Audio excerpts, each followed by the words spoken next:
Okay, so I am giving you a MIDI file, and I would like you to insert contact in the grandeur, the grand piano. And I'm choosing this over expand because I like how this reacts to um, velocity. I'm going to leave it as is, although it does get a little harsh at times, in this demo at least. So, what this is interesting, it's a very complex, jazzy version of Yesterday by the Beatles. I have taken what was a very natural performance and I have uniformly set all of the velocities to be static, because I want you to go through note by note and choose where you think each note should be played. Just kidding. That would be an insane amount of work. I want to show you how you can humanize a performance like this using a MIDI operation. So within event and MIDI operations, you can choose any specific thing. But if you go to the MIDI operations window, then you can kind of choose from here whether you want to quantize or transpose or change velocity, which is what we're going to talk about. Let's say, and these are all highlighted, so note on has to do with we're going to affect how hard the note is hit. Note off would be how quickly it's released. We're not really going to deal with that.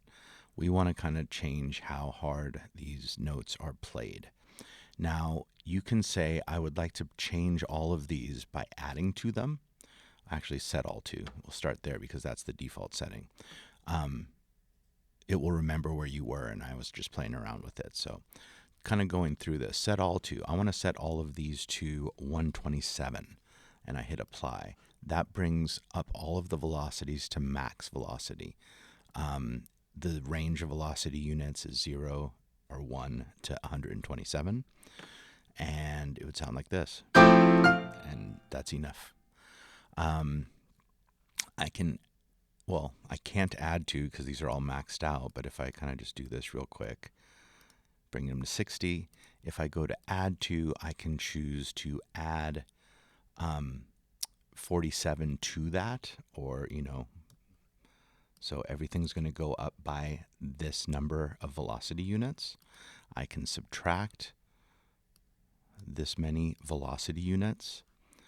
I can scale by. Not going to demonstrate this right now because I'm going to come back and change smoothly. I can say that I want to change all of these. It's going to create kind of a ramp, good for crescendos or decrescendos. If I apply, I have a long ramp starting at 1 to 127. I can change this one and make it 80 and only highlight a certain section of notes and bring those up. So, for example, if you're doing a rise or a drop, maybe on drums, you want to kind of increase the velocity and you have a lot of drums and you don't want to go through and do that by hand.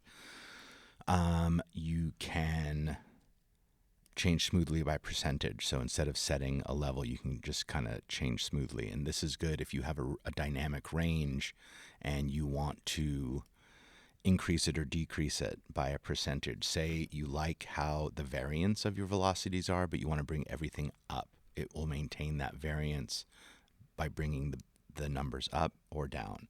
So it can be 50%, 150 would be 50% louder, 50% would be 50% quieter.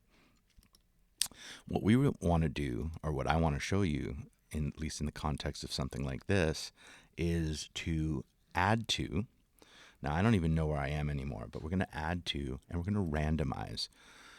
And by randomizing, this is a percentage. It kind of ignores this number at this point because you're not adding 34 to everything. But it is kind of setting, like if you go too high, it's not going to do much. But it is kind of setting like, okay, we're going to add roughly 43, but we're going to randomize the notes that get added that much. And we're going to set a limit. So once you set a limit, it really becomes this becomes more important, that the lowest velocity that we're going to create is 50 and the highest is 105. And the randomization is 20%. So if we hit apply here, That didn't work. Let's try that again. So I'm going to set this back lower, and I'm going to add and randomize. There we go. Okay, so let's say that I bring this all down to 1. Okay, then we get even more kind of based on our range. Now, if I undid that and I raised the randomization percentage and then applied, then we're getting a very wide set of notes just kind of randomized all over the place. And that becomes a little much because you have some notes right next to each other that should probably be played similarly, and they're just getting hacked. So the randomization percentage I tend to keep fairly low.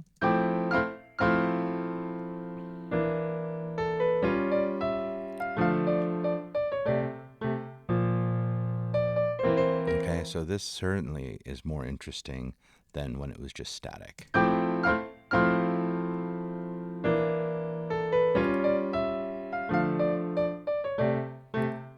Now it's not as nice as if you've played it that way and you played softly when you wanted it to be soft and whatnot.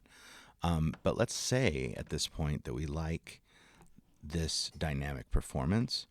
That's when we could come to something like change smoothly by percentage and say, I want this to be 150%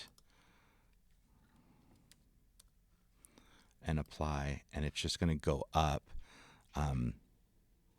and become louder, but maintain that dynamic range at least until it got plopped up at the top there. If we make this 50 and 50,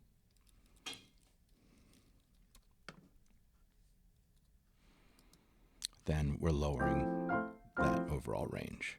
I mean, not the range. We're over the lowest and highest go lower, but everything the range itself is maintained, and that could be done without being randomized. I don't even know what randomize is doing when it's a percentage.